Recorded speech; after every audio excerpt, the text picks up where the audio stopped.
আসসালামু আলাইকুম বন্ধুরা, আশা করি সবাই ভালো আছেন। শেষ পর্যন্ত সাপ গর্তের ভেতর থেকে বেরিয়ে এসেছে। সাপ তার আসল চেহারা দেখিয়ে দিয়েছে। আরব দেশগুলো ও উপসাগরীয় দেশগুলো একসঙ্গে একটি বিবৃতি দিয়ে ইরানকে সতর্ক করেছে। তারা বলেছে, আমরা আমাদের জমি ও আকাশসীমা ব্যবহার করে ইরানের উপর হামলা করতে দেব না এবং ইরানের উপর যে কোনো হামলার বিরোধিতা করি। কিন্তু যদি হামলার সময় আপনারা বা আপনার প্রক্সি বাহিনী আরব দেশগুলোর উপরে কোনো ধরনের অভিযান বা আক্রমণ চালান, তাহলে সব আরব দেশ একজোট হয়ে আপনার বিরুদ্ধে ব্যবস্থা নেবে এবং আমাদের যুদ্ধে নামতে হবে। আল্লাহু আকবার। এখন আপনারা হয়তো বলবেন, ভাই আরবরা তো এটাও বলেছে যে তারা তাদের জমি আর আকাশসীমা ব্যবহার করতে দেবে না। তাহলে আরব দেশগুলোতে আমেরিকা যে তাদের ভয়ঙ্কর এয়ার ডিফেন্স সিস্টেম, মিসাইল আর ফাইটার জেট মোতায়েন করেছে, সেগুলো কার জন্য? আসলে আক্রমণ তো আরব দেশগুলোর মাটি থেকেই করা হবে। সেখানে ফাইটার জেটগুলো শুধু দেখানোর জন্য মোতায়েন করা হয়নি। কথার আড়ালেই আরব দেশগুলো স্পষ্ট করে দিয়েছে যে যখন আমেরিকা ইরানের উপর হামলা করবে, তখন আরবরাও ইরানের উপর হামলা করবে। এটা পরিষ্কার করে বলে দেওয়া হয়েছে। কারণ আরবরা বলেছে, যদি আপনার প্রক্সি বাহিনী আমাদের লক্ষ্যবস্তু বানায়, সে হিজবুল্লাহ হোক, হামাস হোক, কিংবা ইয়েমেনের আনসারুল্লাহ হোক, অথবা ইরাকের কোনো সশস্ত্র গোষ্ঠী, এদের মধ্যে কেউ যদি আরব ভূখণ্ডে আঘাত হানে, তাহলে আরব দেশগুলো ইরানের উপর হামলাকারী হবে। সোজা কথা। সহজ ভাষায় বললে আরব দেশগুলো এক প্রকার ইঙ্গিত দিয়ে দিয়েছে যে আমেরিকার সঙ্গে মিলেই তারা ইরানের উপর হামলা করবে। আসল সত্য এটাই আরবদের বাস্তবতা, এটি তাদের অবস্থান। অন্যদিকে ইরানের সুপ্রিম লিডারের বক্তব্যের উপরেই এখন সব কিছু নির্ভর করছে। তিনি বলেছেন, আমেরিকা এবার ভালোভাবে ভেবে নিক। যদি সে যুদ্ধ শুরু করে, তাহলে যুদ্ধ শেষ করব আমরা।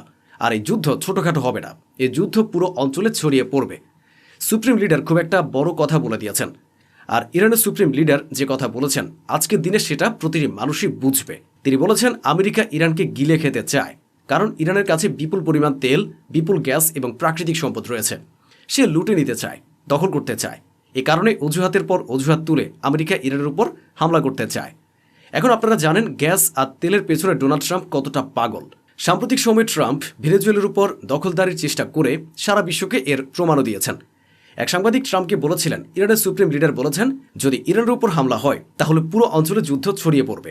জবাবে ট্রাম্প বলেন, আমি জানি না তিনি কেন এমন কথা বলেছেন, কিন্তু এটা পরিষ্কার যে ইরানের সুপ্রিম লিডার যখন বলেছেন, তাহলে অবশ্যই তারা এমনটা করতেই পারে। আমরা আমাদের সবচেয়ে বড় শক্তি ইরানের বিরুদ্ধে পাঠিয়ে দিয়েছে। আমরা ইরানের সঙ্গে কথা বলছি। যদি ইরান ও আমাদের মধ্যে কোনো চুক্তি হয়ে যায়, তাহলে ভালোই। অন্যথায় সামনে আমরা নিজেরাই দেখব তিনি ঠিক বলেছেন নাকি ভুল। Sir, on Iran, the Supreme Leader today said that U.S. attack could spark a regional war. Giving you response to that? Why wouldn't he say that? Of course you're going to say that, but we have the biggest, most powerful ships in the world over there, very close, a couple of days. America প্রায় ইরানকে ঘিরে ফেলেছে, প্রায় নয় পুরোপুরি ঘিরে ফেলেছে। America ও Europe পুরো পারস্য উপসাগর জুড়ে, পুরো গালফ অঞ্চলে ইরানের বিরুদ্ধে তাদের ট্যাঙ্কার পাঠিয়ে দিয়েছে। এখন আমেরিকা ও ইসরায়েলের ফাইটার জেটগুলো যে কোনো এলাকা থেকে উড়ে যে কোনো আরব দেশের আকাশ কিংবা ইউরোপের দেশগুলোর আশেপাশে উড়তে উড়তেই হামলার সময় রিফুয়েল করতে পারবে। এদিকে আমেরিকা অনেক ইরানি কর্মকর্তাকে ব্ল্যাকলিস্টে অন্তর্ভুক্ত করেছে। আরেকদিকে আমেরিকার ভেতরেই এক উল্টো ভয় কাজ করছে। আমেরিকার আশঙ্কা, আমরা এখন ইরানের উপরেই হামলার প্রস্তুতি নিচ্ছি। এমন না হয় যে ইরানি আগে বিসমিল্লাহ পরে প্রথম আঘাত হারে। তাই এখন আমেরিকার অবস্থা এমনই। এ কারণে উল্টো আমেরিকা বলছে, যদি ইরান আমাদের উপর হামলা করে, তাহলে আমরা ভয়ঙ্কর পাল্টা জবাব দেব। এটাই ইরানের প্রস্তাব, এটাই ইরানের ভয়। অন্যদিকে ইরানের পররাষ্ট্রমন্ত্রী এক সাক্ষাৎকারে স্পষ্টভাবে বলেছেন, যদি আমেরিকা ইরানের সঙ্গে আলোচনা করতে প্রস্তুত হয়, তাহলে আমরা আগেই প্রস্তুত। যদি তাদের ভয় থাকে যে আমরা পারমাণবিক অস্ত্র বানাবো, তাহলে পারমাণবিক বিষয়েও আমরা আলোচনা ও চুক্তি করতে রাজি। কিন্তু পারমাণবিক ইস্যু ছাড়া অন্য কোনো বিষয়ে আমরা আমেরিকার সঙ্গে কথা বলবো না। সঙ্গে তিনি এটাও নিশ্চিত করেছেন যে 12 দিনের যুদ্ধে আমরা আমাদের ক্ষেপণাস্ত্রের পরীক্ষা চালিয়েছিলাম, তাতে আমরা বেশ সাফল্য পেয়েছি এবং আমাদের শক্তি অনেক বেশি মজবুত হয়েছে। আপাতত যারা প্রতিবাদকারী ছিল বা সাধারণ বিক্ষোভকারীরা, তাদের ফাঁসি দেওয়ার কোনো পরিকল্পনা আমাদের নেই। ইরান যদি পারমাণবিক অস্ত্র বানাতে চাইতো, তাহলে অনেক আগেই বানিয়ে ফেলতো। আর যদি ইরানকে নিয়ে এই ভয় থাকে যে আমরা পারমাণবিক অস্ত্র তৈরি করছি, তাহলে পারমাণবিক ইস্যুতে আমেরিকার সঙ্গে চুক্তিও করতে ইরান প্রস্তুত। ইরানের পররাষ্ট্রমন্ত্রীও এটা নিশ্চিত করে দিয়েছেন, যদি কিছুই না হয় এবং আমেরিকায় হামলা চালিয়ে পরিস্থিতি খারাপ করে তোলে, তাহলে এই যুদ্ধ সীমান্ত ছাড়িয়ে বেরিয়ে যাবে এবং পুরো অঞ্চলে ছড়িয়ে পড়বে। আর আপনারা সবকিছু নিজের চোখেই দেখবেন। আমরা সব পরিস্থিতির জন্য পুরোপুরি প্রস্তুত। ওদিকে ইরানিয়ান নেভির এক কর্মকর্তা বলেছেন, ইরানের বিরুদ্ধে আমেরিকা তাদের যে নৌবাহিনী মোতায়েন করেছে, এটা একটি মনস্তাত্ত্বিক যুদ্ধ। আমেরিকান চ্যানেলগুলো একটি খবর চালিয়েছে যে ইরান এক তরুণ ইরানিকে ফাঁসি দিয়েছে। এছাড়া অনেক ভুয়া খবর চালানো হয়েছে যেখানে ইসরায়েলি নাগরিকদের ইরানি বলে দেখিয়ে ঘোষণা করা হয়েছে। খবর প্রচার করা হয়েছে যে ইরান বিক্ষোভের সময় এদের হত্যা করেছে। এসবই পরে মিথ্যা প্রমাণিত হয়েছে। এখন যে খবরটি চালানো হয়েছে, এক তরুণকে ইরানের আদালতে ফাঁসি দিয়েছে, এটি সম্পূর্ণ ভুয়া। ফাঁসির তো প্রশ্নই ওঠে না। আদালত তো দূরের কথা, ওই তরুণের বিরুদ্ধে শুধু মামলা দায়ের করা হয়েছিল, ফাঁসি নয় বরং শুনানি হয়েছে। আর শুনানির পর তাকে জামিন দেওয়া হয়েছে। পুরো অঞ্চলে ইরান এখন একা, ইরানের পাশে কেউ নেই। দেখুন, মালয়েশিয়া, যা একটি মুসলিম দেশ, তারা ইরানের 2টি ট্যাঙ্কার জব্দ করেছে। তাদের বক্তব্য হলো, আন্তর্জাতিক আইন অনুযায়ী জাতিসংঘের আইনের অধীনে ইরানের উপর নিষেধাজ্ঞা রয়েছে, আর নিষেধাজ্ঞা থাকা অবস্থায় ইরান ট্যাঙ্কার এদিক ওদিক পাঠাতে পারে না। তাই মালয়েশিয়া ইরানের 2টি ট্যাঙ্কার জব্দ করেছে। এদিকে ইউরোপ ইরানের আইআরজিসিকে ব্ল্যাকলিস্ট করেছে, সন্ত্রাসী তালিকায় অন্তর্ভুক্ত করেছে এবং আইআরজিসিকে ভেঙে দেওয়ার চেষ্টা করা হচ্ছে। এমন অবস্থায় আমেরিকান চ্যানেল ও গদি মিডিয়া দেখাচ্ছে যে ইরানের পরিস্থিতি খারাপ এবং ইরানের সুর নরম হয়ে গেছে, কিন্তু বাস্তবে তা হয়নি, বরং ঠিক উল্টোটা ঘটেছে। আমি জানাতে চাই, ইরানের সংসদ সদস্যরা আইআরজিসির ইউনিফর্ম পরে সংসদে উপস্থিত হয়েছিলেন। সবাই মিলে একসঙ্গে লাইভ সম্প্রচারের সময় ওই অধিবেশনে আমেরিকা ও ইসরায়েলের বিরুদ্ধে স্লোগান দেন।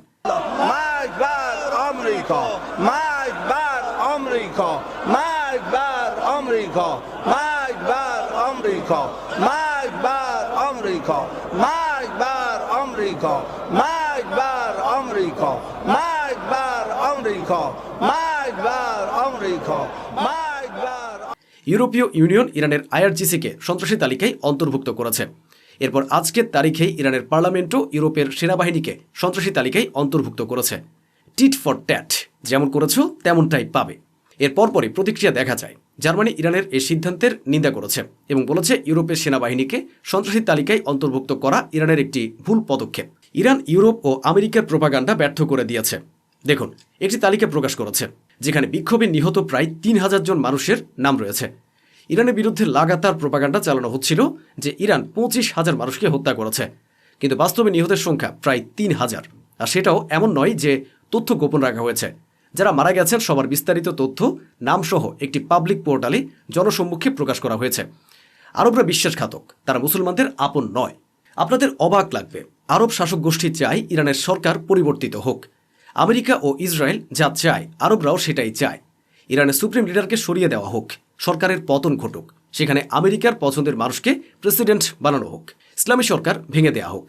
কিন্তু আরবরা তাদের সীমাবদ্ধতা ভালো করেই জানে। ইরানের উপর হামলা হলে ইরান যে পাল্টা পদক্ষেপ নেবে, তার প্রভাব আরব দেশগুলোর উপর পড়বে। আরবদের অর্থনীতি, জিডিপির উপর সরাসরি আঘাত আসবে। এতে করে আরব দেশগুলোর জন্য বড় বিপদ তৈরি হবে। শুধু এই একটিমাত্র কারণেই প্রায় সব আরব দেশ চেষ্টা করছে যেন ইরান ও আমেরিকার মধ্যে যুদ্ধ না হয়। নইলে এই শুকরের বংশধররাও আসলে তাই চায় যা আমেরিকা চায়। ইরানের সরকার ফেলে দেওয়া হোক, খামেনিকে হত্যা করা হোক। এদিকে সার্বিয়ার প্রেসিডেন্ট একটি বড় কথা বলেছেন। তিনি বলেছেন যে অ্যাপিস্টিন ফাইল প্রকাশ করা হয়েছে সেটা মানুষের মনোযোগ অন্যদিকে ঘোরানোর জন্য, আর 2 দিনের মধ্যে আমেরিকা ইরানের উপর হামলা করতে পারে এই মনোযোগ ঘুরিয়ে দিয়ে।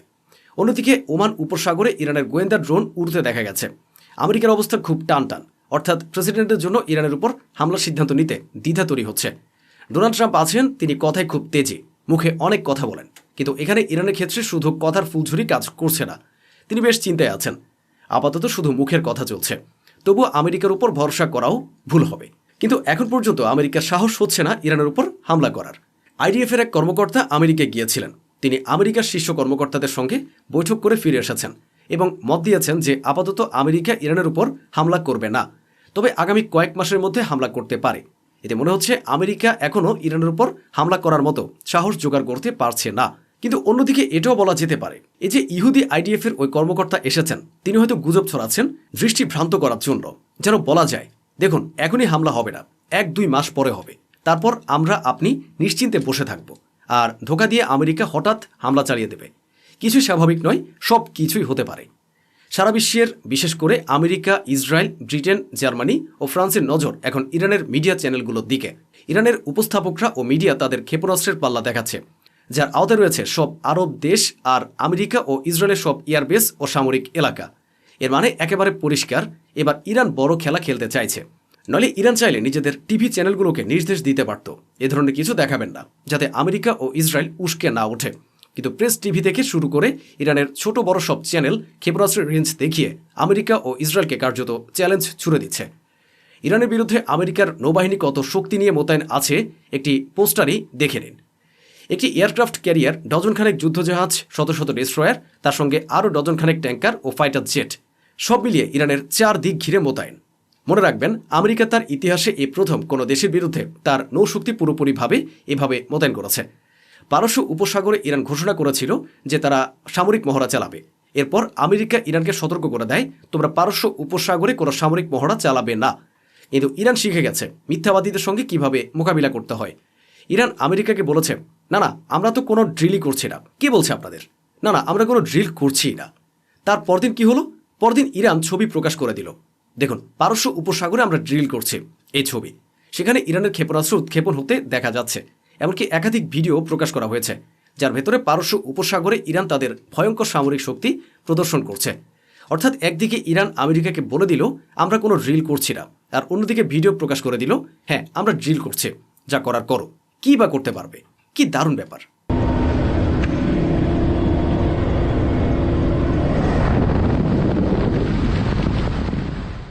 তো বন্ধুরা, এই ছিল আজকের আয়োজন, যা স্বচ্ছভাবে আপনাদের সামনে তুলে ধরা হলো। আশা করি আমাদের এই প্রচেষ্টা আপনাদের ভালো লেগেছে। অসংখ্য ধন্যবাদ। সুস্থ থাকুন, ভালো থাকুন।